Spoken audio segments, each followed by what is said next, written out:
बंदी छोड़ सतगुरु रामपाल जी परमेश्वर जी की जय हो।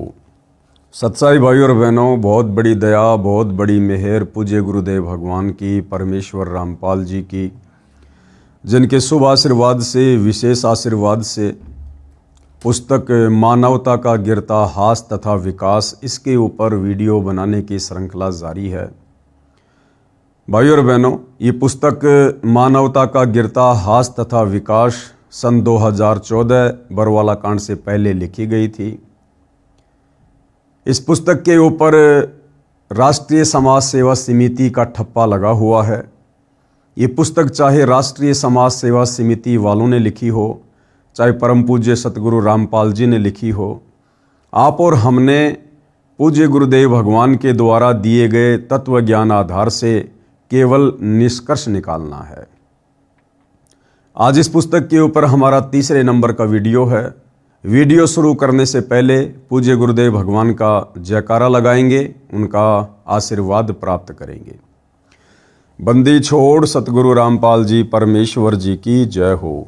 परम पिता परमात्मा, सारी सृष्टि के सर्जनहार, कुल मालिक, असंख्य ब्रह्मांडों के स्वामी, जगत गुरु, तीनों लोकों में प्रवेश करके सबका धारण पोषण करने वाले राजाधीराज, आत्माधार, नाथों के नाथ, देवों के देव महादेव, सर्वेश्वर महेश्वर मृत्युंजय, अजरो अमर, आदि अनादि सनातनी प्रभु, जगत पिता जगदीश्वर, श्री श्री 1008 की उपाधि के वास्तविक अधिकारी, अकाल मूरत शब्द स्वरूपी राम वासुदेव, सर्वगतम ब्रह्म, परम पूज्य, प्रथम पूज्य, परम संत, परम पुरुष, परम धनी, परम दयालु, सत्य कबीर, हक्का कबीर, अल्लाहु कबीर, अल्लाहु अकबर, बाखबर, अल्लाह ताला, जगत के तारणहार, जगत के मुक्तिदाता, जगत के जगन्नाथ, हारे के सहारे, हिंदुओं के राम, मुसलमानों के अल्लाह, सिखों के वाहिगुरु, ईसाइयों के मसीह, दया के सागर दयानिधि, करुणा के सागर करुणानिधि, स्वयंभू परिभू, संकट मोचन, कष्ट हरण, मंगल करण,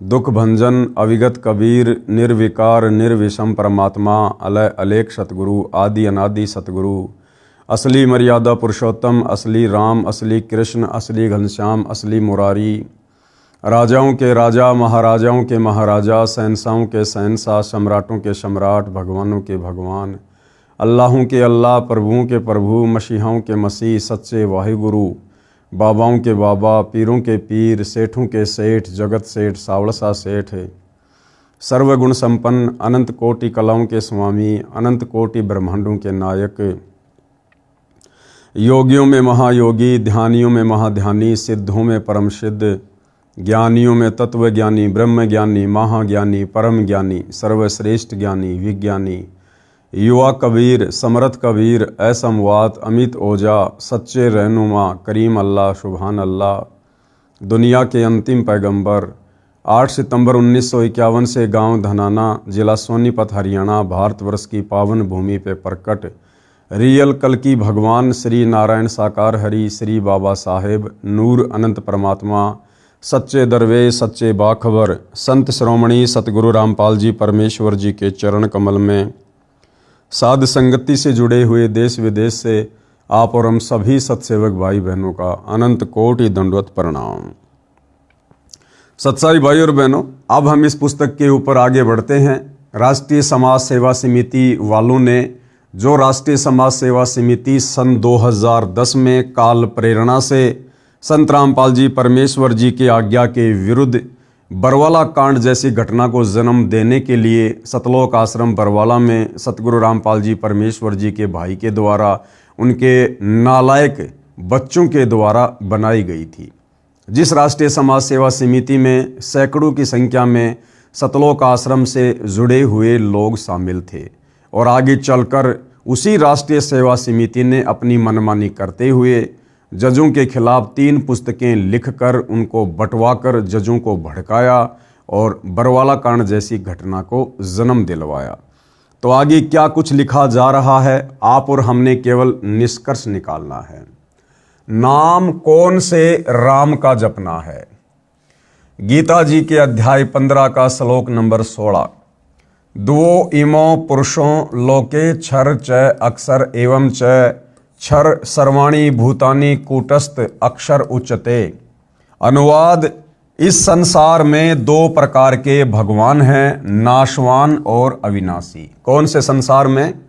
सतलोक को छोड़कर सतलोक के नीचे जो 7 संग ब्रह्मांड इस अक्षर पुरुष के हैं और इस काल का जो 21 ब्रह्मांड है, इनमें दो प्रकार के भगवान विशेष तौर पर प्रचलित हैं। एक तो ये क्षर पुरुष हो गया जो कि नाशवान है, दूसरा अक्षर पुरुष जिसको अविनाशी कहा जाता है, परंतु ये पूर्णतया अविनाशी नहीं है। और ये संपूर्ण भूत प्राणियों के शरीर तो नाशवान और जीवात्मा अविनाशी कहा जाता है। काल के 21 ब्रह्मांड में और अक्षर पुरुष के 7 संग ब्रह्मांडों में जितने भी प्राणी हैं, ये सब नाशवान हैं, परंतु आत्मा अविनाशी है। वो ना तो 21 ब्रह्मांडों वाली कभी विनाश में आती है, ना 7 संग ब्रह्मांड वाली आत्मा कभी विनाश में आती है। यानी केवल शरीर का नाश होता है, आत्मा का विनाश नहीं होता। आत्मा अजरो अमर है। गीता जी के अध्याय नंबर 15 का श्लोक नंबर 17, उत्तम पुरुष तु अन्य परमात्मा इति उदाहरत ये लोक तरम अवश्य विभर्ति अवय ईश्वर। फिर वो मुख्य परमात्मा कौन है, सर्वशक्तिमान परमात्मा कौन है, जिसका किसी भी देश काल और परिस्थिति में विनाश नहीं होता है, जो कभी भी नहीं मरता है, जो अकाल मूर्त है, काल जिसको नहीं खा सकता, काल जिसको नहीं मार सकता। तो कहते हैं उत्तम पुरुष है तू अन्य, यानी इन दोनों भगवानों से सर्वश्रेष्ठ काल और अक्षर पुरुष, क्षर और अक्षर पुरुष, इन दोनों से सर्वश्रेष्ठ परमात्मा तो कोई और ही है जिसको वास्तव में भगवान कह सकते हैं, जो तीनों लोकों में प्रवेश करके सबका धारण पोषण करता है। उत्तम भगवान तो अन्य ही है। उत्तम यानी सर्वश्रेष्ठ परमात्मा जो तीनों लोकों में प्रवेश करके सबका धारण पोषण करता है, एवं अविनाशी परमेश्वर परमात्मा इस प्रकार कहा गया है। कबीर परमेश्वर जी ने अपनी वाणी में क्या कहा है? कबीर, अक्षर पुरुष एक पेड़ है, निरंजन वाकी डार, तीनों देवा ब्रह्मा विष्णु महेश शाखा भये, पात भया संसार। कबीर, 3 देव को सब कोई ध्यावे, चौथा देव का मर्म न पावे। 3 देव कौन से? ब्रह्मा विष्णु महेश। और चौथा देव जिसके विषय में बहुत ही कम लोग जानते हैं, वो है इनका पिता काल ब्रह्म। चौथा छोड़ पंचम ध्यावे, परमात्मा कहते हैं इस चौथे काल को भी छोड़ दो, इसकी भक्ति से भी मोक्ष नहीं है। 5वें का ध्यान धरो। 5वां कौन? कबीर परमात्मा, उत्तम पुरुष, परम अक्षर ब्रह्म। कहे कबीर सो हमरे आवे, यानी वो आत्मा फिर सतलोक को जाती है। कबीर, 3 गुणन की भक्ति में भूल पड़े संसार। 3 गुण कौन? रजगुण ब्रह्मा, सतगुण विष्णु, तमोगुण शंकर। कहते हैं तीनों की भक्ति में पूरा संसार भूला हुआ है, इनके अलावा किसी को भगवान ही नहीं मानता। कबीर, 3 गुणन की भक्ति में भूल पड़े संसार, कहे कबीर निज नाम बिन कैसे उतरे पार। कबीर, ओंकार नाम काल का ये करता मत जान, साचा शब्द कबीर का पर्दा माही पहचान। कबीर, 3 लोक सब राम जपत है, जान मुक्ति को धाम, रामचंद्र वशिष्ठ गुरु किया, तिन कही सुनायो नाम। कबीर, राम कृष्ण अवतार है, इनका नाही संसार, जिन साहब संसार किया, सो किनु न जनन्या नार। यानी जिस परमेश्वर ने सारे संसार की रचना की है, उसको जन्म देने में कोई भी माता सक्षम नहीं है, यानी वो परमात्मा अजन्मा है, स्वयंभू है। कबीर, 4 भुजा के भजन में भूल पड़े सब संत। 4 भुजा वाले भगवान कौन? ब्रह्मा विष्णु महेश। कबीरा, सुमरे तासु को जाके भुजा अनंत। कबीर परमेश्वर अपने आप को छुपाते हुए कह रहे हैं कि हम तो उस भगवान की पूजा करते हैं, उसकी साधना करते हैं जिसकी अनंत भुजा हैं। कबीर, वशिष्ठ मुनि से तत्वेता ज्ञानी, शोध कर लगन धरे, सीता हरण मरण दशरथ को बन बन राम फिरे।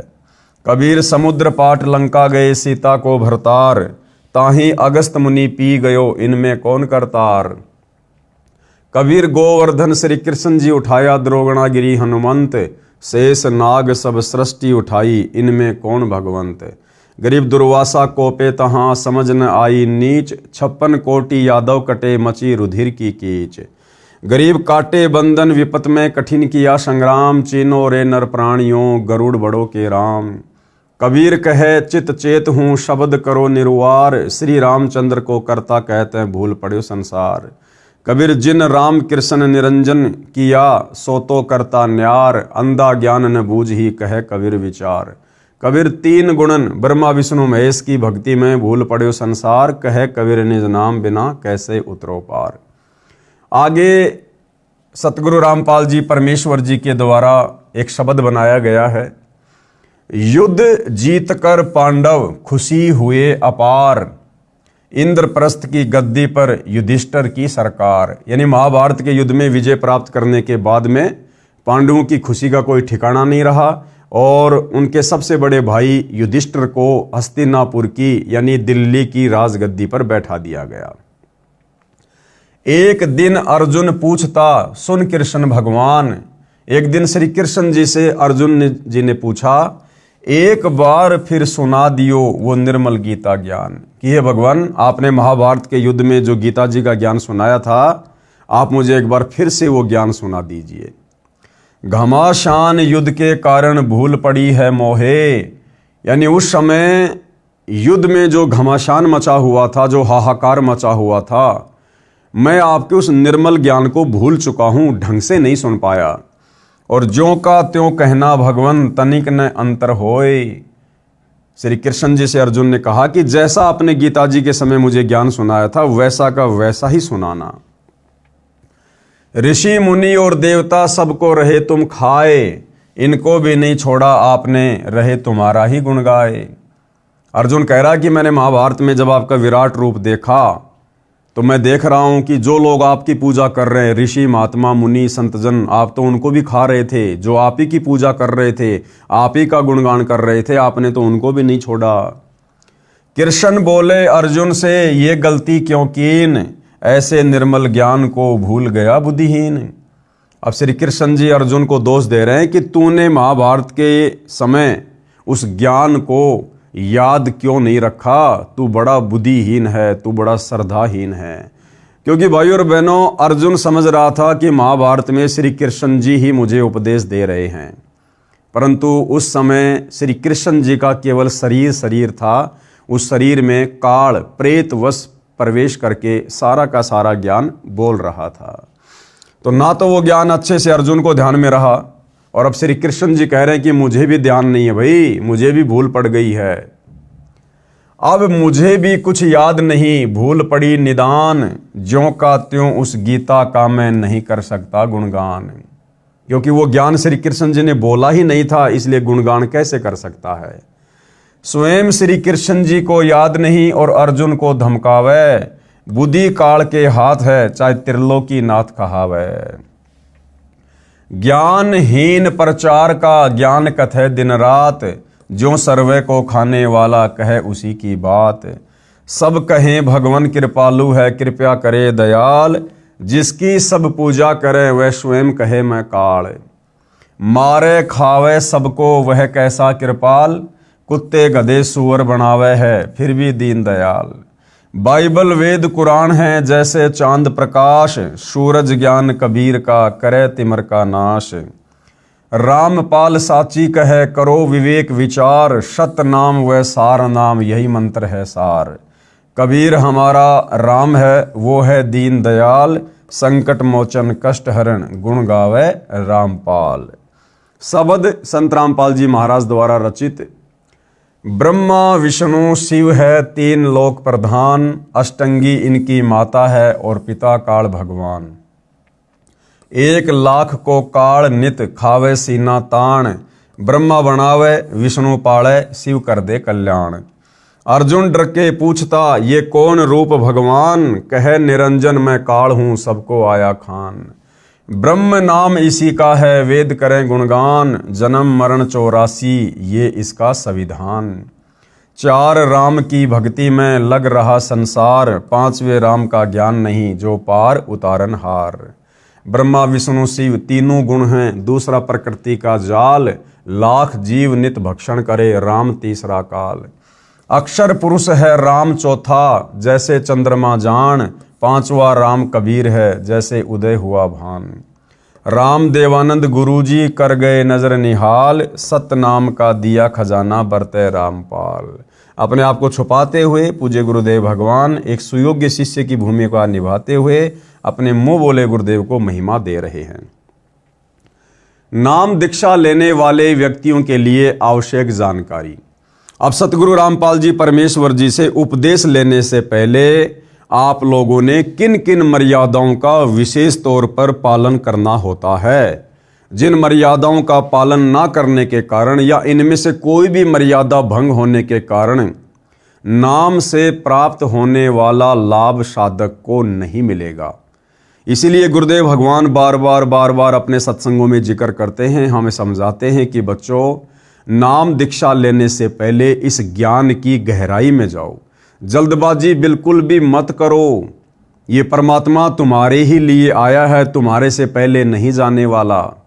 इसलिए नाम दीक्षा लेने से पहले महीना, 2 महीना, 6 महीने अच्छे से ज्ञान को समझो, नियम और मर्यादाओं को समझो, आत्म कल्याण को समझो। उसके बाद में उपदेश लो और फिर दृढ़ होकर भक्ति पर लग जाओ। फिर संसार की एक भी बात मत सुनना जो बात भक्ति विरुद्ध हो। तब भाइयों और बहनों हम पूर्ण सफलता प्राप्त करेंगे। तो कुछ विशेष नियम हैं, इन नियमों के बिना हमारा जो सुमरण है वो नहीं चलेगा। सबसे पहला, पूर्ण गुरु की पहचान, यानी नाम दीक्षा लेने से पहले हमने पूर्ण गुरु की पहचान कर लेनी चाहिए। अब पूर्ण गुरु की पहचान का माध्यम क्या है? हमारे धर्मशास्त्र हैं। हमारे शास्त्रों में पूर्ण संत की, पूर्ण गुरु की, तत्वदर्शी संत की पहचान लिखी हुई है। ये पहचान हमें कैसे पता चलेगी? ये पहचान सतगुरु रामपाल जी के प्रवचन सुनने से, उनके सत्संग सुनने से पता चलेगी। तो सबसे पहले वही बात है, हमने ज्ञान को अच्छे से समझना पड़ेगा। पूर्ण गुरु की पहचान। आज कलयुग में भगत समाज के सामने पूर्ण गुरु की पहचान करना सबसे जटिल प्रश्न बना हुआ है। क्योंकि भाइयों और बहनों, गांव गांव में गुरु बैठे हैं, गली गली में गुरु बैठे हैं। कोई आचार्य की तो कोई शंकराचार्य की पदवी लेकर बैठा है। कोई कह रहा है कि मेरे पास पूर्ण मोक्ष मार्ग है, कोई कह रहा आत्म कल्याण मेरे अलावा किसी के पास है ही नहीं। दुनिया भर के आडंबर, पाखंड, दिखावा। तो भाइयों और बहनों, जीव पूरी तरह से बेचारा भ्रमित है, विचलित है कि जाऊं तो कहां जाऊं। इसलिए पूर्ण गुरु की शरण भी उसी आत्मा को नसीब होती है जिसके युगों युगों के संस्कार मजबूत होते हैं।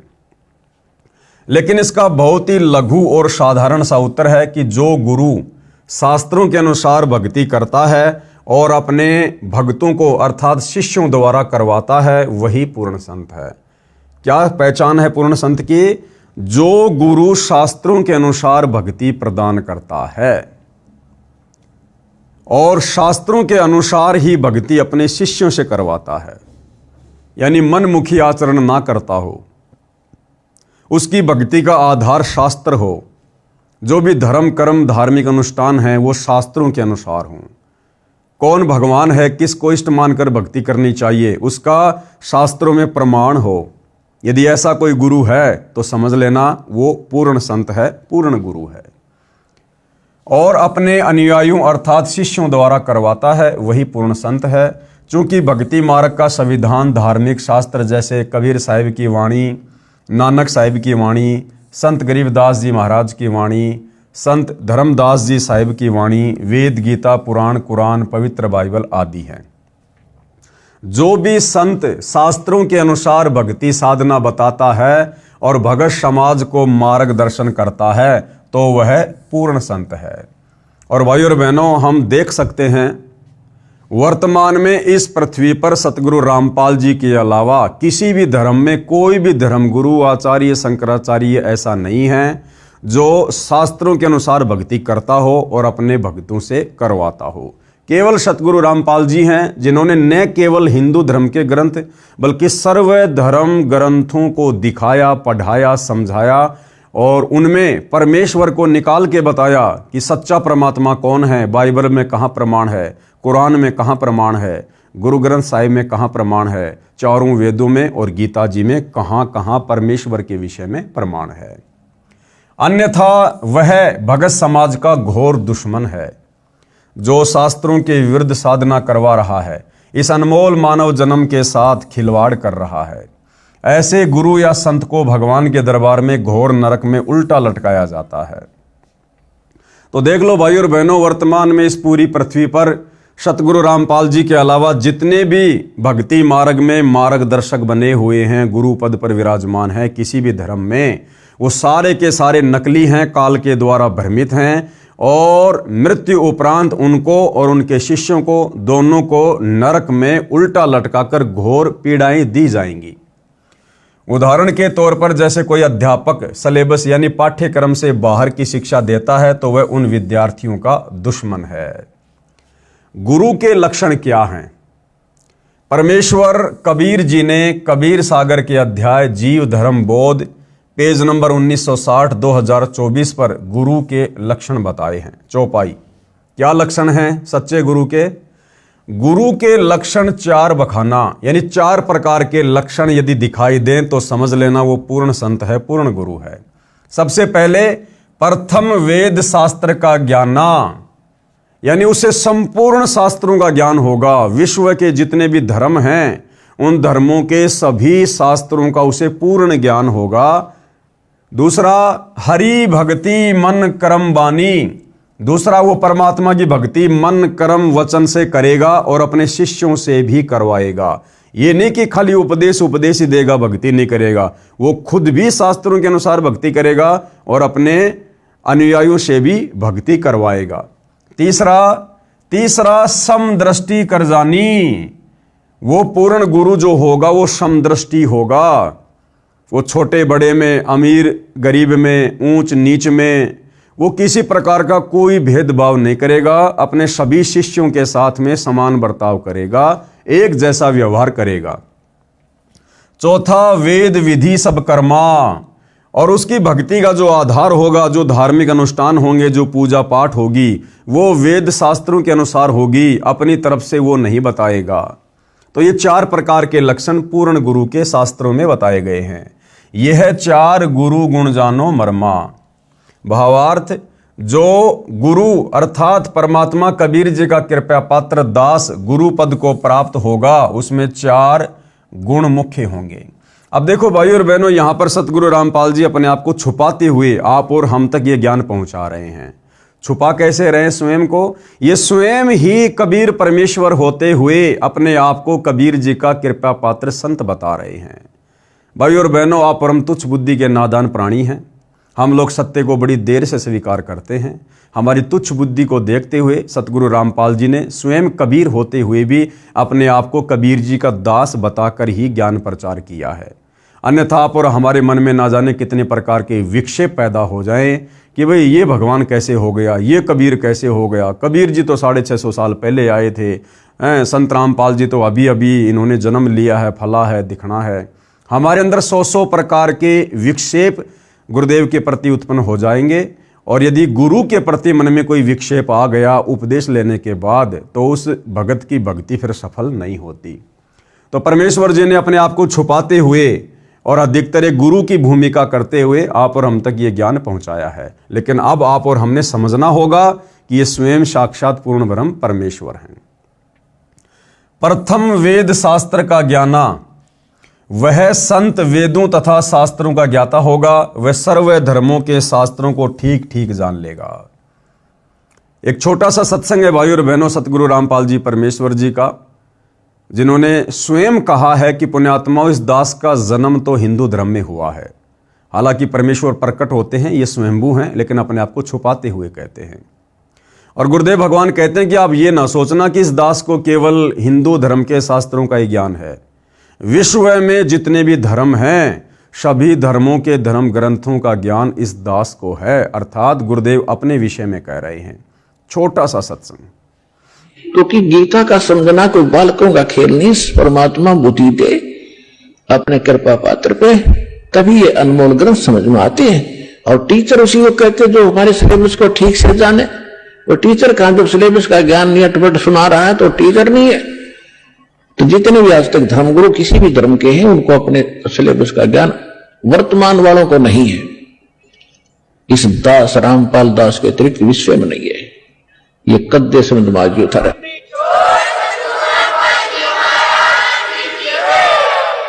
और दास को पूरे विश्व के जितने ग्रंथ है सबका जानकारी है, एक की नहीं।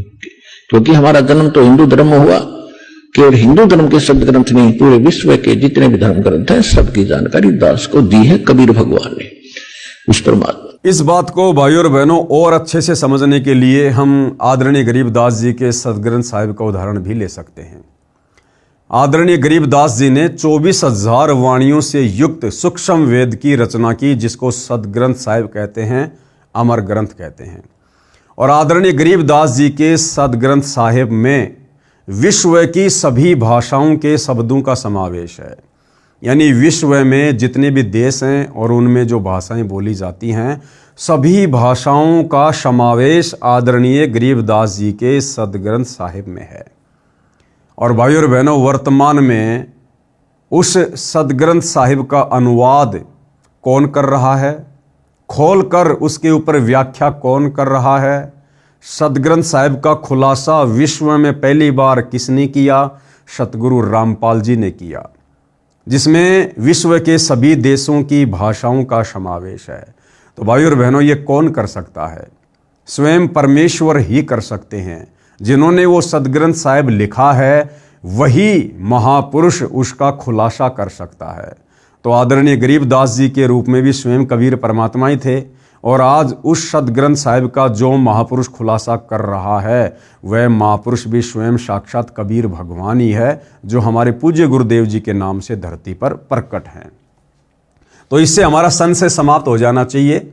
हम सतगुरु रामपाल जी को मात्र एक कबीर परमात्मा का भेजा हुआ दास या उनका अवतार या उनकी कोई विशेष आत्मा समझने की भूल ना करें। ये साक्षात ही पूर्ण ब्रह्म परमेश्वर हैं। तो सबसे पहली क्या पहचान है? वह संत वेदों तथा शास्त्रों का ज्ञाता होगा, वह सर्व धर्मों के शास्त्रों को ठीक ठीक जानेगा। दूसरा लक्षण, दूसरा हरि भक्ति मन कर्म बानी, वह केवल ज्ञान ही नहीं सुनाएगा, वह स्वयं भी परमात्मा की भक्ति मन कर्म वचन से करेगा। तीसरे, समदृष्टि कर जानी, तीसरा लक्षण क्या होगा? वह समदृष्टि होगा, सर्व अनुयायियों के साथ समान व्यवहार करेगा, वह समदृष्टि वाला होगा। आप देखते हैं कि आश्रम में सर्व श्रद्धालुओं को एक समान खाना पीना, एक समान बैठने का स्थान संत रामपाल जी के द्वारा माता पिता बहन भाई बच्चे जब कभी आश्रम में आते हैं, साधारण भगत की तरह आश्रम में रहते हैं। संत रामपाल जी तक तो ये बात ठीक है भाई और बहनों, क्योंकि वे तो समदृष्टि हैं, पूर्ण गुरु हैं। लेकिन वर्तमान में उनकी गैर हाजिरी में ये राष्ट्रीय समाज सेवा समिति वाले, संत रामपाल जी के परिवार वाले, ये भाई और बहनों भगत समाज के साथ में समदृष्टि वाला व्यवहार नहीं कर रहे हैं। आजकल हरियाणा में जगह जगह सतगुरु रामपाल जी के मान सम्मान में जो कार्यक्रम आयोजित हो रहे हैं, आप जी देख सकते हैं भाई और बहनों, बेचारी आम संगत किस प्रकार से नीचे जमीन पर बैठाई जा रही है। और जो सतगुरु रामपाल जी के परिवार वाले हैं, उनके बेटा बेटी भाई बंधु रिश्तेदार हैं, उनके पोते नाती हैं, या उनके जो रिश्तेदार हैं, इन राष्ट्रीय समाज सेवा समिति वालों के द्वारा किस प्रकार उन लोगों को स्टेज के पास बढ़िया बढ़िया सोफों पर बैठाया जाता है। आप जी देख सकते हैं इस वीडियो में सतगुरु रामपाल जी के परिवार वाले, उनके घर के जितने भी सदस्य हैं, उनके रिश्तेदार हैं, जो मुख्य लोग हैं, वो सभी लोग इन कार्यक्रमों में सोफों पर बैठे हुए, सोफों पर, और बेचारी आम संगत नीचे बैठी हुई है। तो भाई और बहनों, सतगुरु रामपाल जी तो सभी के साथ आश्रम में समान व्यवहार किया करते थे, आगे भी समान ही व्यवहार करेंगे। परंतु ये राष्ट्रीय समाज सेवा समिति वाले, सतगुरु रामपाल जी के परिवार वाले, ये भगत समाज के साथ वर्तमान में समदृष्टि व्यवहार नहीं कर रहे हैं। चौथा लक्षण क्या है? चौथा, वेद विधि सब कर्मा, अर्थात चौथा लक्षण गुरु का बताया है कि वह संत वेदों में वर्णित भक्ति विधि अनुसार साधना अर्थात प्रार्थना, स्तुति, यज्ञ, अनुष्ठान तथा मंत्र बताएगा। गीता अध्याय नंबर 7 का श्लोक नंबर 15 क्या कह रहा है? माया के द्वारा जिनका ज्ञान हरा जा चुका है, ऐसे आसुर स्वभाव को धारण किए हुए मनुष्यों में नीच दूषित कर्म करने वाले मूर्ख मुझको नहीं भजते। अर्थात वे तीनों गुणों रजगुण ब्रह्मा, सतगुण विष्णु, तम गुण शिव की साधना ही करते हैं। गीता अध्याय 7 श्लोक नंबर 15 में गीता का ज्ञान बोलने वाला ये काल ब्रह्म क्या कह रहा है कि ये मूर्ख जन समुदाय मुझ काल, मुझ ब्रह्म की भक्ति भी नहीं करता, मेरे ओम नाम का जाप भी नहीं करता, केवल तीनों गुणों की भक्ति में लगा हुआ है। रजगुण ब्रह्मा, सतगुण विष्णु, तमोगुण शंकर, केवल इन तीनों गुणों की भक्ति कर रहा है। मुझ काल, मुझ ब्रह्म की भक्ति भी नहीं करता है। और ब्रह्मा विष्णु महेश की भक्ति करने वालों को, अर्थात तीन गुणों की भक्ति करने वालों को इस काल ब्रह्म ने, ब्रह्मा विष्णु महेश के पिता ने, दुर्गा के पति ने 4 गालियां दी हैं। क्या कहा है? मनुष्यों में नीच दूषित कर्म करने वाले, यानी सारे उल्टे काम करने वाले, मांस भी खाते हैं, ब्रह्मा विष्णु महेश की भक्ति करने वाले, नशा भी करते हैं, चोरी जारी भी करते हैं, मिलावट भी करते हैं, रिश्वतखोरी भी है, भ्रष्टाचारी भी है। यानी ब्रह्मा विष्णु महेश की भक्ति करने वाले सारे उल्टे कर्म करते हैं, खुद इनका पिता काल ब्रह्म कह रहा है। और हम देख भी रहे हैं भाई और बहनों, हिंदू समाज में विशेषकर ब्रह्मा विष्णु महेश की पूजा की जाती है। और देख लीजिए आप, कितना भ्रष्टाचार है, कितनी लूट मार है, कितनी रिश्वतखोरी है, किस प्रकार से नशा हो रहा है, व्यभिचार हो रहा है। तो 4 गालियां दी हैं ब्रह्मा विष्णु महेश की भक्ति करने वालों को। मनुष्यों में नीच दूषित कर्म करने वाले मूर्ख मुझको नहीं बसते, अर्थात ये तीनों गुणों रजगुण ब्रह्मा, सतगुण विष्णु, तम गुण शंकर की साधना ही करते रहते हैं। फिर यजुर्वेद अध्याय नंबर 40 श्लोक नंबर 10 संत रामपाल जी द्वारा भाष्य। ये श्लोक आप जियों के सामने है, हम सीधा इसके अनुवाद पर चलते हैं। परमात्मा के बारे में सामान्यतः निराकार अर्थात कभी न जन्मने वाला कहते हैं। यानी सब लोगों की एक ही थ्योरी है इस तत्व ज्ञान के अभाव में कि परमात्मा कभी जन्म नहीं लेता, परमात्मा निराकार है, वो दिखाई नहीं देता।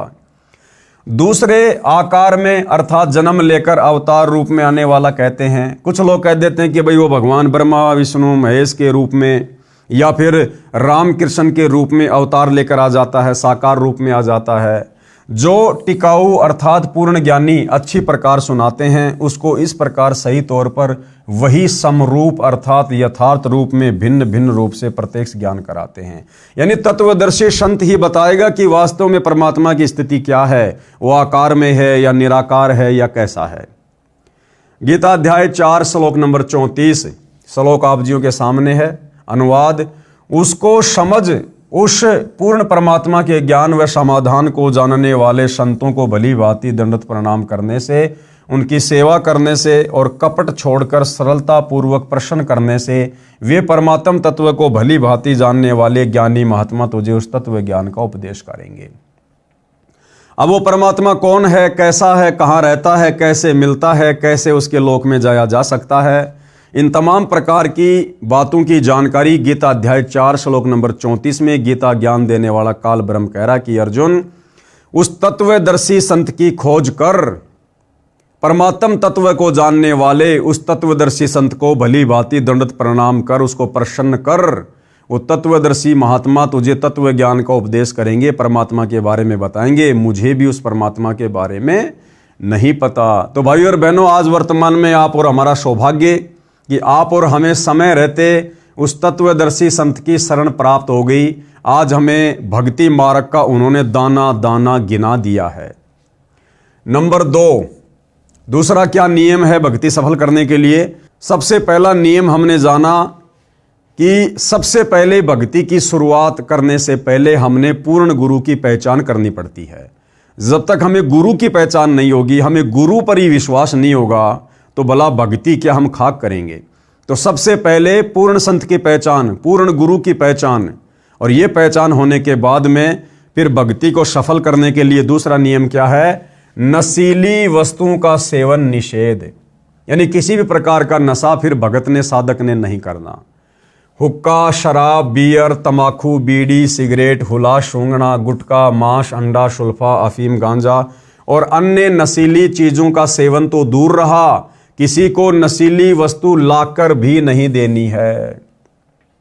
संत रामपाल जी से उपदेश लेने के बाद यदि देश का प्रधानमंत्री भी आपसे आकर कहे कि भाई पवन दास, मुझे सिगरेट पीनी है, मुझे बीड़ी पीनी है, धूम्रपान करना है, मुझे एक माचिस की तिल्ली दे दे, तो आप क्या करोगे? हाथ जोड़ लोगे कि मान्यवर, मैं परम पूज्य सतगुरु रामपाल जी का शिष्य हूं और भैया मैं तो अपनी आत्मा का कल्याण करवाने के लिए सत भक्ति कर रहा हूं, और हमारे गुरुदेव भगवान की तरफ से नशा करना या नशा करने वाले का सहयोग करना पूर्णतया निषेध है, मना है। मान्यवर, ये गलती, ये महाअपराध मैं नहीं कर सकता।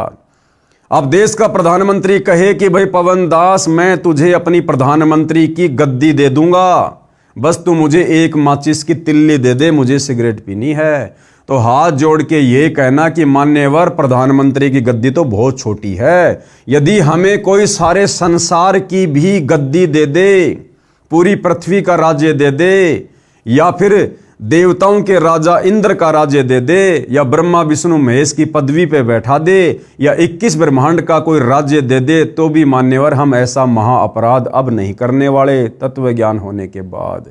तब भाई और बहनों, हमारी भक्ति सफल होगी।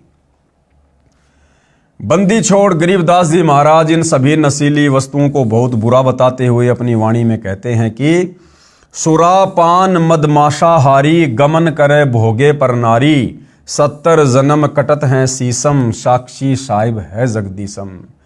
नशा करने वालों को, मांस खाने वाले को कितना पाप है। गरीबदास जी क्या कह रहे हैं? सुरापान यानी नशा करने वाले, शराब पीने वाले, और मदमांसाहारी यानी मांस भक्षण करने वाले, और गमन करे भोगे पर नारी, और जो दूसरी की स्त्री के साथ, दूसरों की स्त्री के साथ में जो दुष्कर्म करते हैं, कहते हैं 70 जन्म लगातार उनके सिर कटते हैं। कभी कसाई उसको, जब वो मुर्गे की योनि में होगा, बकरी की योनि में होगा, अन्य किसी जानवर की योनि में होगा, तो उसके सिर काटे जाएंगे। या सैनिक होगा तो दूसरी सेना लड़ाई झगड़े में उसका सिर काटेगी बॉर्डर पर। या वैसे आपसी लड़ाई झगड़े में लोगों की हत्या हो जाती है, तलवार से एक दूसरे के शीश काट दिए जाते हैं। इस प्रकार से दुर्गति को प्राप्त होगा वो व्यक्ति, जो व्यक्ति इस प्रकार के कुकर्म करता है, किसी भी प्रकार का नशा करता है, मांस आहार करता है, दूसरी की स्त्री के साथ में गमन करता है, यानी पर स्त्री के साथ में दुराचार करता है। कहते 70 जन्म लगातार उसके सिर कटेंगे। साक्षी साहिब है जगदीशम। गरीबदास जी कहते हैं कि परमात्मा इस बात के साक्षी हैं। पर द्वारा स्त्री का खोले, 70 जन्म अंधा हो डोले।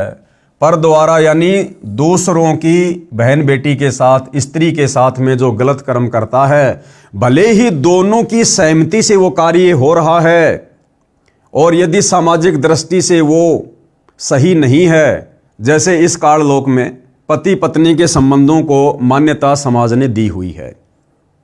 यदि किसी व्यक्ति ने अपनी पत्नी के अलावा किसी दूसरे की स्त्री के साथ में, और उस स्त्री के सहयोग से, उसकी सहमति से भी यदि उसने दुष्कर्म किया, तो भी परमेश्वर की नजर में वो दुराचार है, व्यभिचार है। उस व्यक्ति को भी वही सजा मिलेगी जो परमात्मा के विधान में है।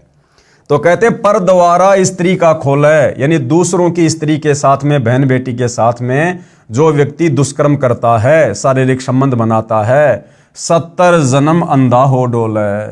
लगातार 70 जन्म अंधे का पावेगा।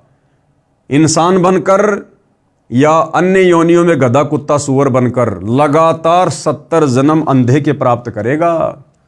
और मदिरा पीवे कड़वा पानी, मदिरा यानी शराब, शराब पीने वाले के साथ क्या होगा? 70 जन्म कुत्ते के जानी। स्वान यानी कुत्ता।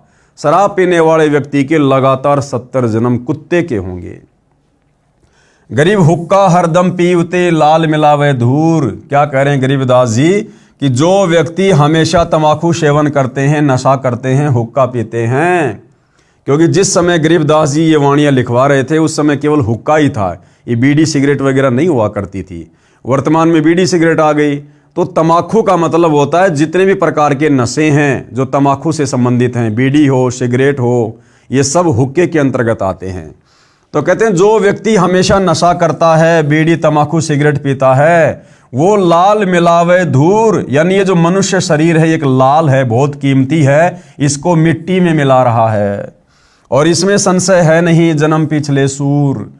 और जो व्यक्ति बार बार कहने पर भी नशा करना नहीं छोड़ता है, हुक्का तंबाकू बीड़ी सिगरेट पीना नहीं छोड़ता है, तो गरीबदास जी कहते हैं वो तो पिछले जन्म में सूअर की योनि से आया है।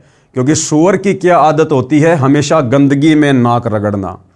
और वर्तमान में मनुष्य जन्म प्राप्त करके भी जो व्यक्ति समझाने से भी नहीं समझता और नशा करता है, तो वो व्यक्ति पिछले जन्म में सूअर था, जो सूअर की योनि से वर्तमान में मनुष्य योनि में आया है, जो आदत उसको वर्तमान में भी लगी हुई है।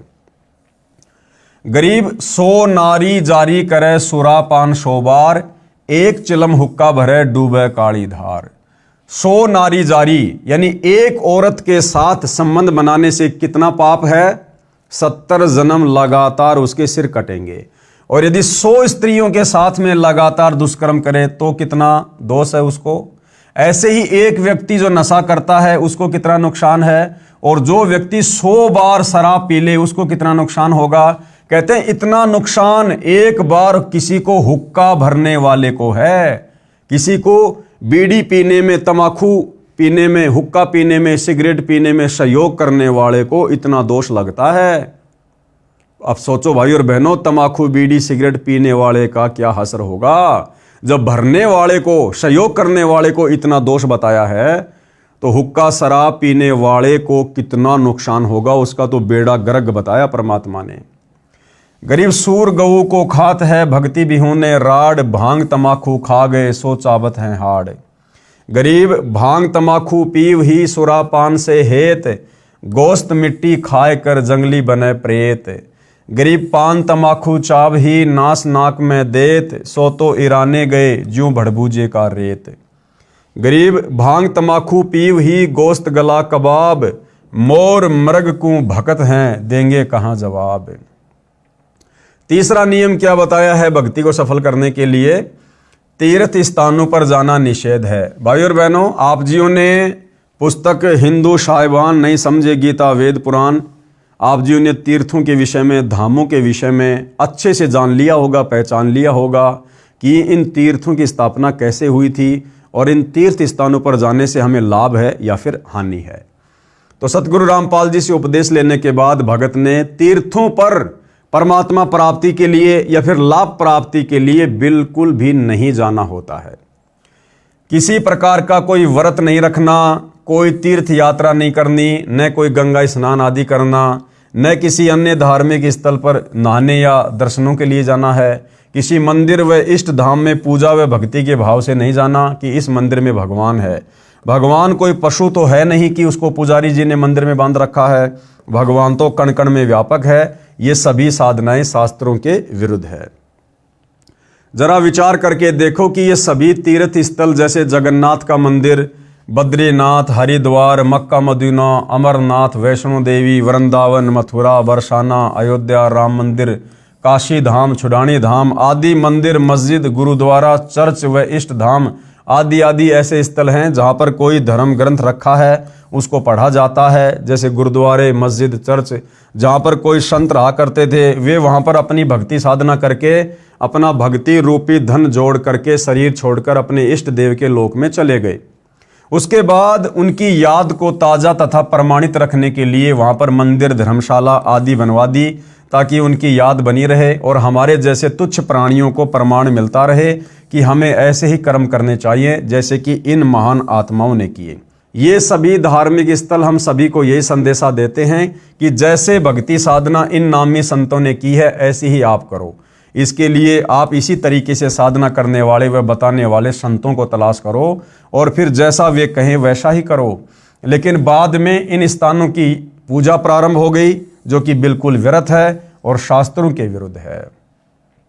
और देखिए भाई और बहनों, किस प्रकार से सतगुरु रामपाल जी के भगत होने के बावजूद इन राष्ट्रीय समाज सेवा समिति वालों ने, सतगुरु रामपाल जी के परिवार ने अयोध्या में जो राम मंदिर बना हुआ है, जो कि आन उपासना का केंद्र है, वहां पर काल की भक्ति होती है और दुनिया भर के ज्ञानहीन श्रद्धालु राम मंदिर के दर्शन करने के लिए आ रहे थे।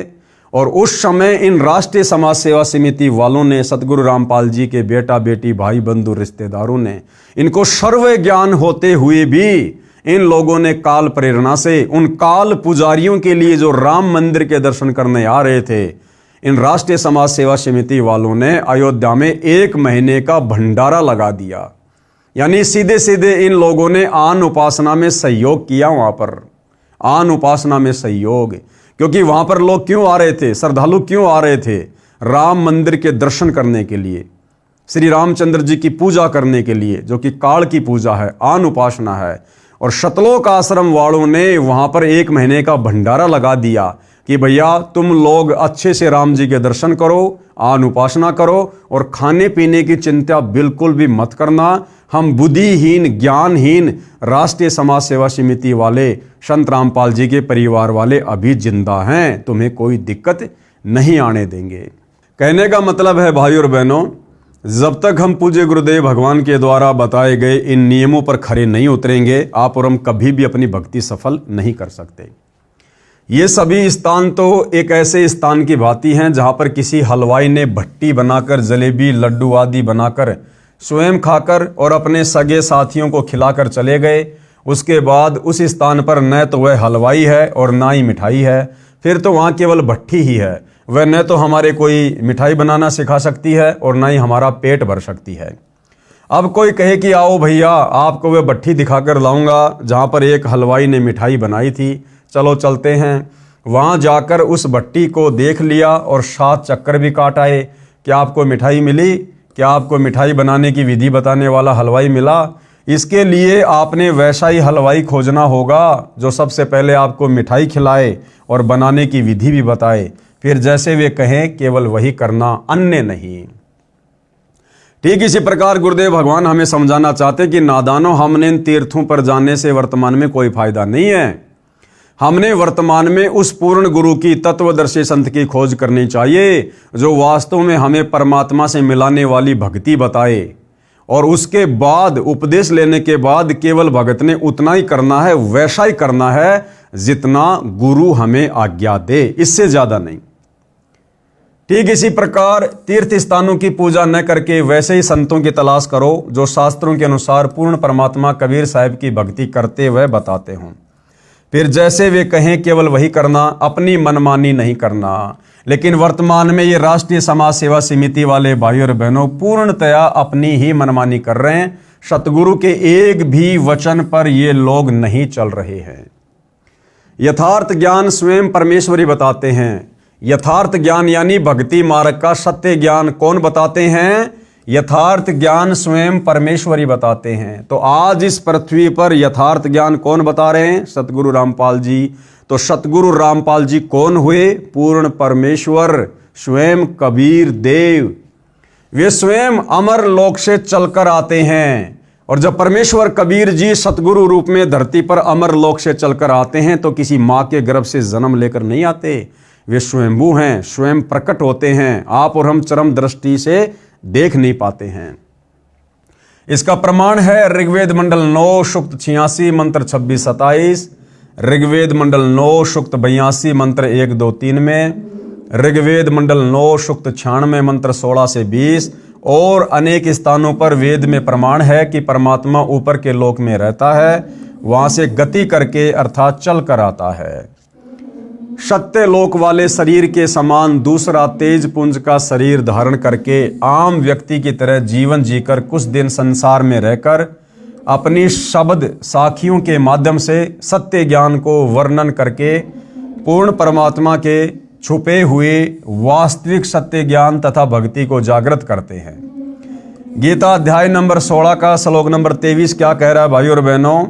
कि शास्त्र विधि को त्याग कर जो मनमाना आचरण करते हैं उनको भक्ति मार्ग में किसी प्रकार का कोई भी लाभ नहीं होता है। जो पुरुष शास्त्र विधि को त्याग कर, पुरुष यानी भगत, जो भगत शास्त्र विधि को त्याग कर अपनी इच्छा से मनमाना आचरण करता है वह न सिद्धि को प्राप्त होता है, न परम गति को और न सुख को ही। फिर गीता अध्याय नंबर 6 का श्लोक नंबर 16 क्या कह रहा है? श्लोक आप जियों के सामने है।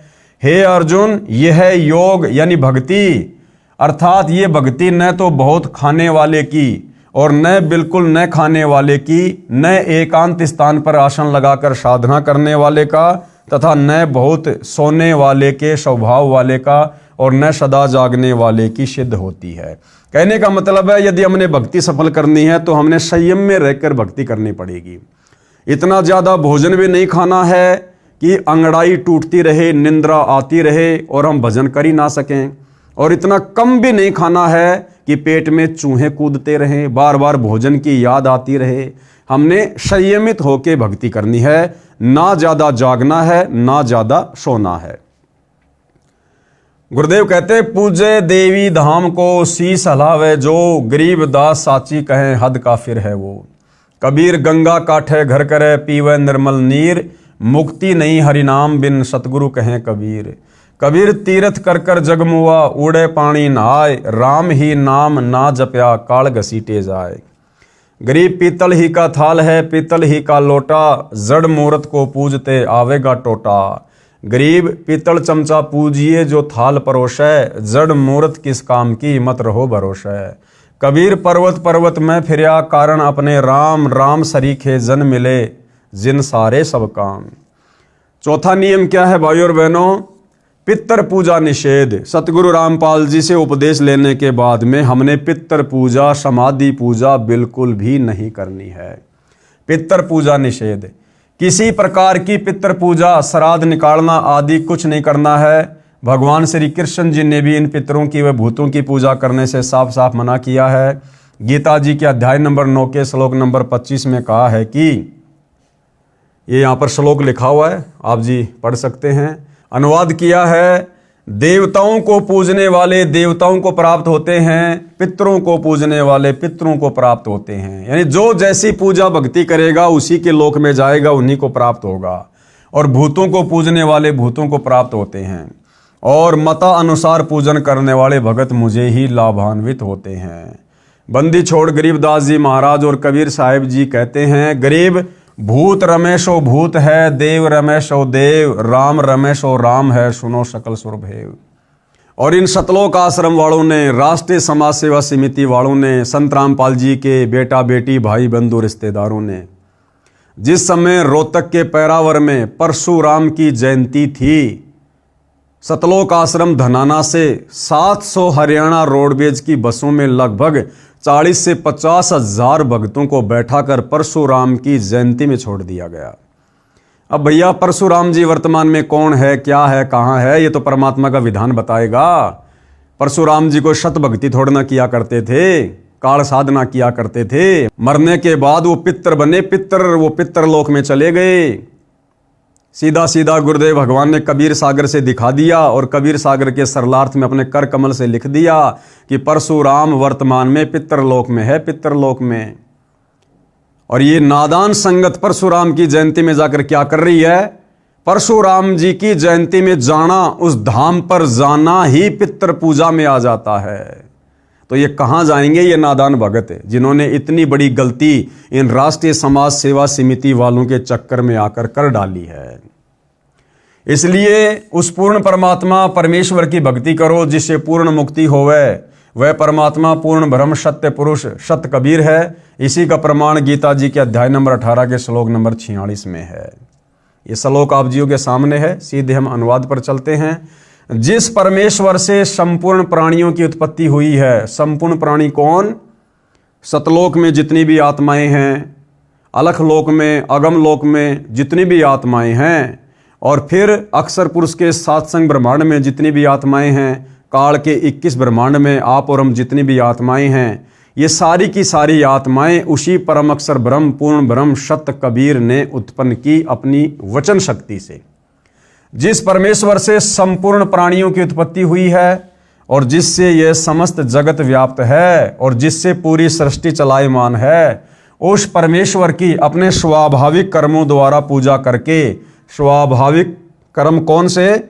यानी काम करते करते, और तत्वदर्शी संत हमें जो भक्ति विधि बताएगा उसको करना, यानी अपना दैनिक कार्य करते करते, जैसे किसान है खेत में कार्य करते करते, व्यापारी है अपना व्यापार करते करते, ड्राइवर है अपनी ड्राइवरी करते करते, इस प्रकार से स्वाभाविक कार्य करते करते इस भक्ति को सफल किया जाता है। उस परमेश्वर की अपने स्वाभाविक कर्मों द्वारा पूजा करके मनुष्य परम सिद्धि को प्राप्त हो जाता है। फिर गीता अध्याय नंबर 18 का श्लोक नंबर 62 श्लोक आप जियों के सामने है। हे भरत सौभद्र अर्जुन, तू सर्वभाव से उस ईश्वर की ही शरण में चला जा। अब गीता ज्ञान देने वाला ये काल ब्रह्म अर्जुन से क्या कह रहा है कि अर्जुन तू सर्वभाव से उस परमेश्वर की शरण में जा। सर्वभाव यानी और किसी की पूजा मत करना, और किसी का ध्यान मत धरना कि और भी कोई परमात्मा होगा, कोई लाभ दे देगा, कोई मोक्ष दे देगा। नहीं, सर्वभाव से मन कर्म वचन से तत्वदर्शी संत की शरण में आने के बाद उस परम अक्षर ब्रह्म की पूजा कर। उसकी कृपा से तू परम शांति यानी संसार से सर्वदा उपरति को और अविनाशी परम पद को प्राप्त हो जाएगा, यानी सतलोक को प्राप्त हो जाएगा। सर्वभाव का तात्पर्य है कि कोई अन्य पूजा न करके मन कर्म वचन से एक परमेश्वर में आस्था रखना। गीता अध्याय नंबर 8 का श्लोक नंबर 22 क्या कह रहा है? श्लोक आप जियों के सामने है। अनुवाद, हे प्रथानंदन अर्जुन, संपूर्ण प्राणी जिसके अंतर्गत हैं और जिससे यह संपूर्ण संसार व्याप्त है, वह परम पुरुष परमात्मा तो अनन्य भक्ति से प्राप्त होने वाला है। अनन्य भक्ति का मतलब है केवल एक उसी को इष्ट मानकर भक्ति करना। जैसे वर्तमान में सबसे पहले तो आप और हमने परमपिता परमेश्वर को पहचाना कि साक्षात सतगुरु रामपाल जी ही पूर्ण ब्रह्म परमेश्वर हैं, कबीर देव हैं। उसके बाद अपने गुरुदेव भगवान को ही अपना इष्ट मानकर पूजा करना, गुरु के अलावा किसी और में परमात्मा ना देखना, ये अनन्य भक्ति होती है। यानी मन कर्म वचन से केवल एक ही अपने गुरु को इष्ट मान के भक्ति करना। अनन्य भक्ति का तात्पर्य है एक परमेश्वर पूर्ण ब्रह्म की भक्ति करना, दूसरे देवी देवताओं अर्थात तीनों गुण रजगुण ब्रह्मा, सतगुण विष्णु, तमगुण शिव की नहीं। गीता जी के अध्याय नंबर 15 का श्लोक नंबर 1 से 4। गीता अध्याय 15 श्लोक 1 क्या कह रहा है? अनुवाद, ऊपर को जड़ वाला, नीचे को शाखा वाला अविनाशी विस्तृत संसार रूपी पीपल का वृक्ष है, जिसके छोटे छोटे हिस्से या टहनियां पत्ते कहे गए हैं। उस संसार रूप वृक्ष को जो इस प्रकार जानता है वह पूर्ण ज्ञानी अर्थात तत्वदर्शी है। यानी गीता अध्याय नंबर 15 श्लोक नंबर 104 में तत्वदर्शी संत की पहचान बताई गई है कि जो संसार रूपी वृक्ष के सभी विभागों को जो प्रमाणित करके बता दे कि जड़ कौन है, तना कौन है, टहनिया कौन है, डार कौन है, पत्ते कौन है, यानी जो संपूर्ण सृष्टि रचना को शास्त्रों में प्रमाणित करके समझा दे कि पूर्ण ब्रह्म परमेश्वर कौन है, अक्षर पुरुष कौन है, क्षर पुरुष कौन है, ब्रह्मा विष्णु महेश कौन है, हमारी मुक्ति कैसे होगी, समझो वो तत्वदर्शी संत है। गीता अध्याय नंबर 15 श्लोक नंबर 2 श्लोक आप जियों के सामने है। अनुवाद, उस वृक्ष की नीचे और ऊपर, उस वृक्ष की यानी सृष्टि रचना की, संसार रूपी वृक्ष की नीचे और ऊपर तीनों गुणों ब्रह्मा रजगुण, विष्णु सतगुण, शिव तमगुण रूपी फैली हुई विकार काम क्रोध मोह लोभ अहंकार रूपी कोपल डाली ब्रह्मा विष्णु शिव ही जीव को कर्मों में बांधने की जड़ें अर्थात मूल कारण हैं, तथा मनुष्य लोक स्वर्ग नरक और पृथ्वी लोक में नीचे 84 लाख योनियों में ऊपर व्यवस्थित किए हुए है। गीता अध्याय 15 श्लोक 3 श्लोक आप जियों के सामने है। अनुवाद, इस रचना का न शुरुआत तथा न अंत है, न वैसा स्वरूप पाया जाता है, तथा यहाँ विचार काल में यानी गीता का ज्ञान सुनाते समय श्री कृष्ण जी के शरीर में प्रवेश करके काल ब्रह्म अर्जुन से कह रहा है कि तेरी और मेरी ज्ञान चर्चा में तथा यहाँ विचार काल में अर्थात मेरे द्वारा दिया जा रहा गीता ज्ञान में पूर्ण जानकारी मुझे भी नहीं है।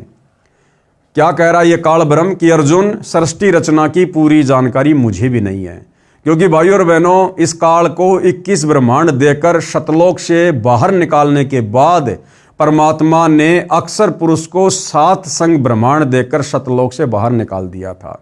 तो इस बात की जानकारी इस काल ब्रह्म को नहीं है कि मेरे आने के बाद सतलोक में और क्या क्या घटना घटित हुई। इसलिए ये कह रहा कि अर्जुन, यहाँ विचार काल में तेरी और मेरी इस ज्ञान चर्चा में भाई सृष्टि रचना का ज्ञान मुझे भी पूर्णतया नहीं है। इसीलिए गीता अध्याय 4 श्लोक नंबर 34 में तत्वदर्शी संत की तरफ संकेत कर दिया कि परमात्म ज्ञान, सृष्टि का ज्ञान तुझे तत्वदर्शी संत ही भली भांति बता सकता है। तो सृष्टि का ज्ञान बताने वाला फिर कौन हुआ? वो तत्वदर्शी संत कौन हुआ? केवल कबीर परमात्मा।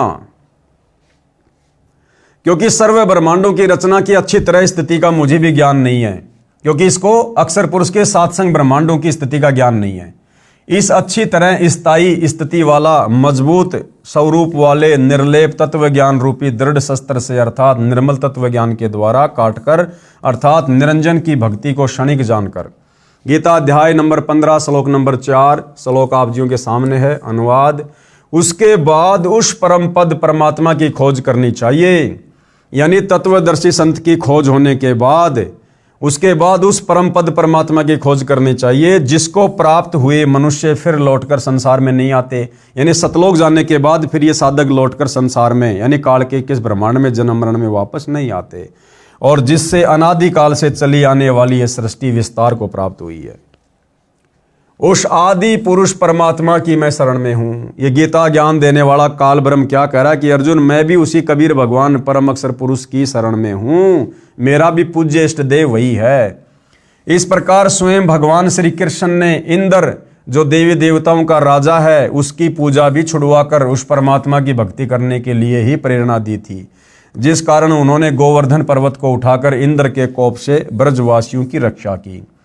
अब वास्तव में भाई और बहनों, गोवर्धन पर्वत को अपनी उंगली पर किसने उठाया, ब्रजवासियों की रक्षा किसने की, ये भी आप और हमें तत्व ज्ञान से पता चलता है कि सारा का सारा खेल कबीर परमेश्वर जी ने किया। गरीब इंद्र चढ़ा बिरज डुबोवन भीगा भीत न लेव, इंद्र कढ़ाई होत जगत में पूजा खा गए देव। कबीर इस संसार को समझाऊं कै बार, पूंछ जो पकड़े भेड़ की उतरा चावे पार।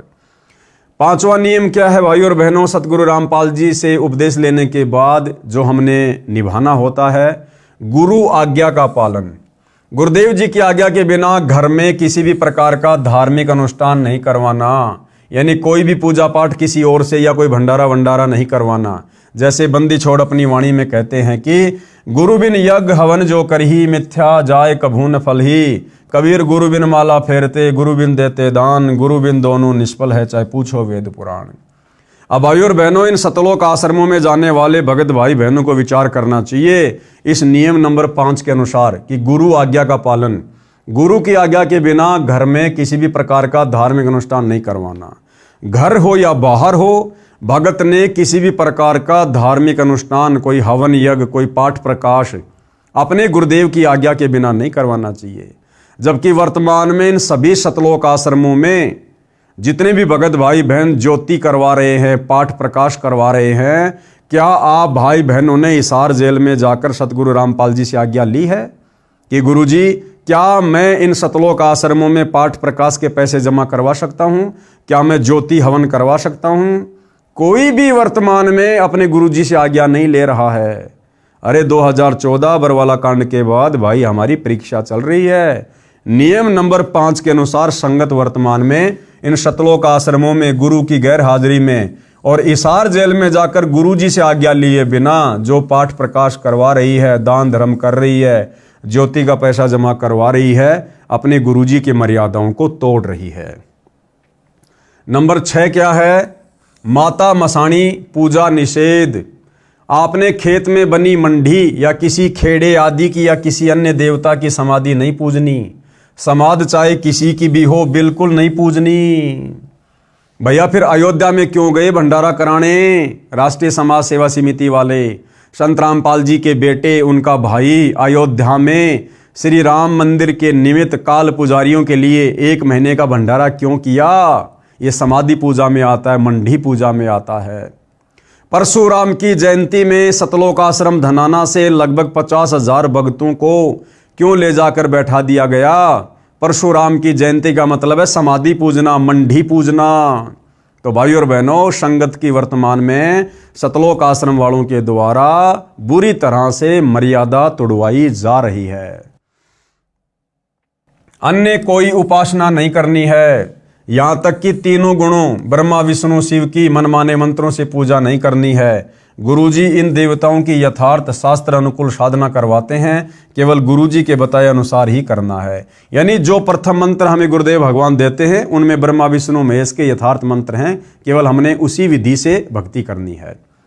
गीता अध्याय नंबर 7 का श्लोक नंबर 15, जिसमें तीनों गुणों की भक्ति करने वाले को यह काल ब्रह्म 4 गालियां दे रहा है। माया के द्वारा जिनका ज्ञान हरा जा चुका है, ऐसे आसुर स्वभाव को धारण किए हुए मनुष्यों में नीच दूषित कर्म करने वाले मूर्ख मुझको भी नहीं बचते, अर्थात वे तीनों गुण रजगुण ब्रह्मा, सदगुण विष्णु, तमगुण शिव की साधना ही करते रहते हैं। कबीर माई मसाणी सेठ शीतला भैरव भूत हनुमंत, पई परमात्मा उनसे दूर है जो इनको पूजनते। कबीर 100 वर्ष गुरु की सेवा, एक दिन आन उपासी, वो अपराधी आत्मा पड़े काल की फांसी। गुरु को तजे भजे जो आना, ता पशुओं को फोकट ज्ञाना। 7वां नियम क्या है सतगुरु रामपाल जी की भक्ति को सफल करने के लिए? संकट मोचन कबीर साहिब है। कर्म कष्ट होने पर कोई अन्य इष्ट देवता की या माता मसाणी आदि की पूजा कभी नहीं करनी है, न किसी प्रकार की पूजा पढ़वानी है। केवल बंदी छोड़ कबीर साहिब को पूजना है, यानी अपने गुरुदेव भगवान की ही पूजा करनी है, जो सभी दुखों को हरने वाले संकट मोचन हैं। इस प्रकार शास्त्र अनुकूल साधना से हुए लाभ देखें इसी पुस्तक के पेज नंबर 118 पर। सामवेद संख्या नंबर 822, उतारचिक अध्याय 3 खंड नंबर 5 श्लोक नंबर 8, संत रामपाल जी द्वारा भाषा भाष्य। ये श्लोक आप जियों के सामने है, हिंदी अनुवाद। सनातन अर्थात अविनाशी कबीर परमेश्वर हृदय से चाहने वाले, श्रद्धा से भक्ति करने वाले भगत आत्मा को 3 मंत्र उपदेश देकर पवित्र करके जन्म व मृत्यु से रहित करता है। तो वर्तमान में भाई और बहनों, हमें ये तीनों प्रकार के मंत्र कौन दान कर रहे हैं? सतगुरु रामपाल जी। तो कौन हुए सतगुरु रामपाल जी? कबीर परमेश्वर तथा उसके प्राण अर्थात जीवन श्वासों को जो संस्कारवश अपने मित्र अर्थात भगत के गिनती के डाले हुए होते हैं, उनको अपने भंडार से पूर्ण रूप से बढ़ाता है। यानी वो परमात्मा सच्ची साधना करने वाले साधक की उम्र भी बढ़ाता है, जिस कारण से परमेश्वर के वास्तविक आनंद को अपने आशीर्वाद प्रसाद से प्राप्त करवाता है। कबीर देवी देव ठाडे भये हमको ठोर बताओ, जो मुझ कबीर को पूजे नहीं उसको लूटो खाओ। कबीर काल जो पीसे पीसना, जोरा है पणिहार, ये 2 असल मजदूर हैं सतगुरु के दरबार।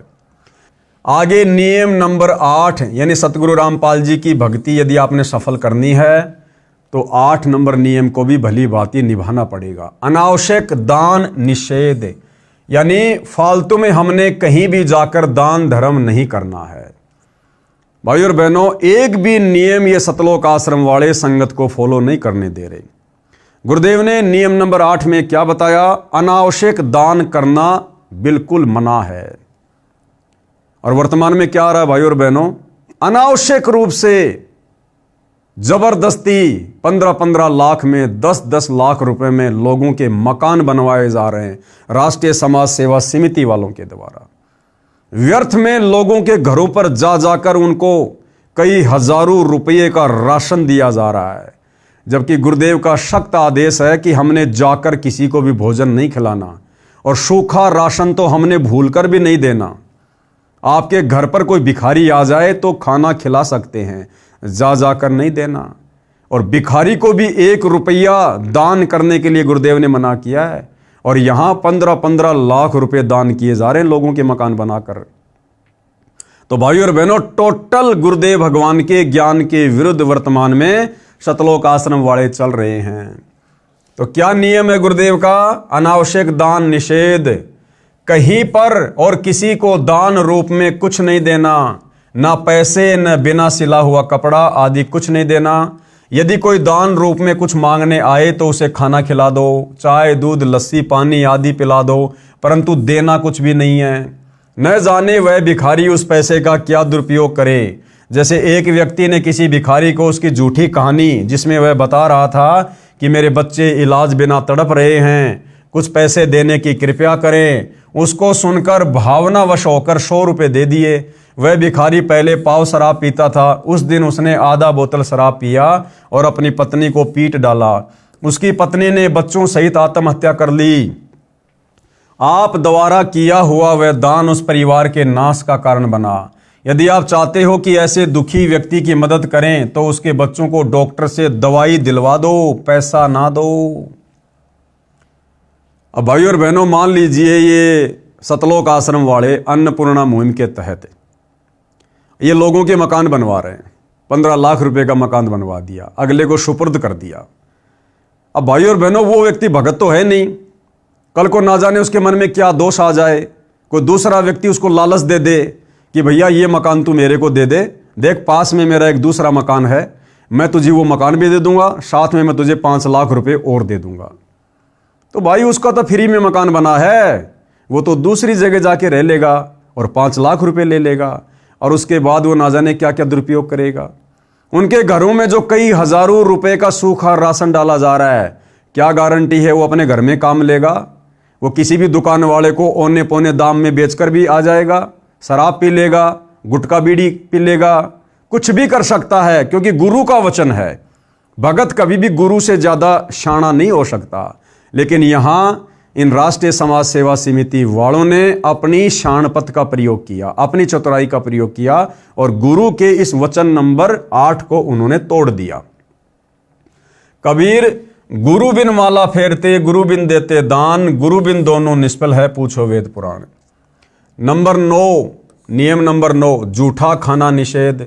ऐसे व्यक्ति का जूठा नहीं खाना है जो शराब, मांस, तमाकू, अंडा, बियर, अफीम, गांजा आदि का सेवन करता है। नियम नंबर 10, सतलोक गमन, देहांत के बाद क्रियाक्रम निषेध। यानी जिस प्रकार वर्तमान में किसी व्यक्ति के मरने के बाद में दुनिया भर के कर्मकांड किए जाते हैं, पाखंड पूजा की जाती है, वो हम भक्तों ने फिर नहीं करनी है। यदि परिवार में किसी की मौत हो जाती है तो चिता में अग्नि कोई भी दे सकता है, यानी चिता को अग्नि भगत भी लगा सकता है। घर का या अन्य तथा अग्नि प्रज्वलित करते समय मंगलाचरण बोल दें, यानी चिता को आग लगाते समय मंगलाचरण बोल सकते हैं। उसके फूल आदि कुछ नहीं उठाने। यदि उस स्थान को साफ करना अनिवार्य है तो उन अस्थियों को उठाकर स्वयं ही किसी स्थान पर चलते पानी में बहा दें, या फिर अपने खेत या आंगन में मिट्टी में दबा सकते हैं। पहले की तरह गंगा जी में नहीं जाना अस्थियां लेकर। उस समय मंगलाचरण उच्चारण कर दें। ना पिंड आदि भरवाने हैं, ना 13 माही, ना 6 माही, ना बरसोदी, पिंड कुछ नहीं भरवाने, तथा श्राद्ध आदि कुछ नहीं करना है। किसी भी अन्य व्यक्ति से हवन आदि नहीं करवाना है। संबंधी तथा रिश्तेदार आदि जो शोक व्यक्त करने आए हैं उनके लिए कोई भी एक दिन नियुक्त करें। उस दिन प्रतिदिन करने वाला नित्य नियम करें, ज्योति जागृत करें, फिर सभी को खाना खिलाएं। यदि आपने उसके मरने वाले के नाम पर कुछ धर्म करना है तो अपने गुरुदेव जी की आज्ञा लेकर बंदी छोड़ गरीबदास जी महाराज की अमृतमयी वाणी का अखंड पाठ करवाना चाहिए। यदि पाठ करवाने की आज्ञा ना मिले तो परिवार के उपदेशी भगत 4 दिन या 7 दिन घर में एक अखंड ज्योत देसी घी की जलाएं, तथा ब्रह्म गायत्री मंत्र प्रतिदिन 4 बार करें, तथा 3 या 1 बार के मंत्र का दान संकल्प सतलोकवासी को करें। अब भाइयों और बहनों, देखो, ये हमारी परीक्षा के लिए है, ये हमारी परीक्षा के लिए है। यहां क्या कह रहे हैं गुरुदेव भगवान कि जो भगत मर गया है वो सतलोक चला गया है। अब यदि हम चाहें तो उसके नाम की ज्योत जला सकते हैं, और हम जो मंत्र कर रहे हैं प्रतिदिन, कुछ मंत्र हम उसको संकल्प कर दें जो सतलोक चला गया। किसको? 1 बार के मंत्र का दान संकल्प सतलोकवासी को कर दें। अब भाई और बहनों, विचार करने की बात है, जो भगत आत्मा सतलोक चला गया है, जिसका मोक्ष हो गया है, भला फिर हमने उसको उन मंत्रों का संकल्प क्यों करना? हमने मंत्र दान उसको क्यों करने? तो भाई और बहनों, ये आप और हमारी परीक्षा के लिए है। आप और हमने बिल्कुल आंखें बंद कर लेनी है, चाहे कोई भक्ति करे या ना करे।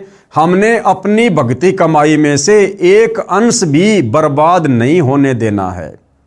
देखो, ये परमपिता परमेश्वर है, हमारे सतगुरु हैं, हमें ज्ञान दे रहे हैं, तो भैया परीक्षा भी साथ साथ में लेंगे।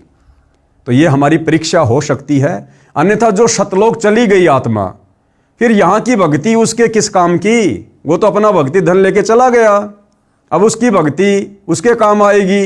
तो आप और हमने इस प्रकार का कोई भी संकल्प नहीं करना है, क्योंकि दास अपनी बुद्धि स्तर से, अपने ज्ञान आधार से बता रहा है।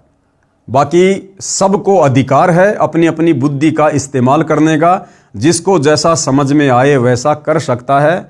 बाकी जो आत्मा सतलोक ही चली गई है, तो दास के हिसाब से तो भाई और बहनों, फिर उसको मंत्र दान करने का कोई औचित्य नहीं है। जैसा उचित समझे 1 या 2 या 3 तक मंत्र के जाप का फल उसे दान करें।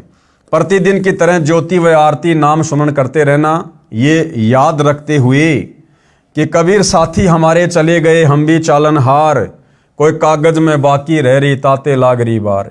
कबीर दे पड़ी तो क्या हुआ झूठा सभी पटीट, पक्षी उड़या आकाश को चलता कर गया बीट। अब आगे भाई और बहनों कर्मकांड के विषय में कुछ बातें हैं जो पूज्य गुरुदेव भगवान हमें इस पुस्तक से समझा रहे हैं कि नाम उपदेश लेने के बाद में भगत ने तो कर्मकांड किसी भी प्रकार का करना ही नहीं है। अगर किया तो तुरंत आपकी मर्यादा खंडित होगी और उस नाम से मिलने वाला लाभ तत्काल बंद हो जाएगा। तो ये कर्मकांड क्या है, समाज में किस प्रकार से फैले हुए हैं, तो उस कर्म कांड के विषय में एक सत्य कथा गुरुदेव भगवान आप और हमें समझाने का प्रयत्न कर रहे हैं। लेकिन भाई और बहनों इसके ऊपर चर्चा हम अगले वीडियो में करेंगे। आज केवल इतना ही। आगे परमेश्वर हमें फिर से सेवा का मौका दें, सेवा का मौका मिलेगा, आपकी सेवा में हाजिर होंगे। तब तक गुरुदेव भगवान हम सबको आज्ञा दें, आशीर्वाद दें, हमारा मार्गदर्शन करें। बंदी छोड़ सतगुरु रामपाल जी परमेश्वर जी की जय हो।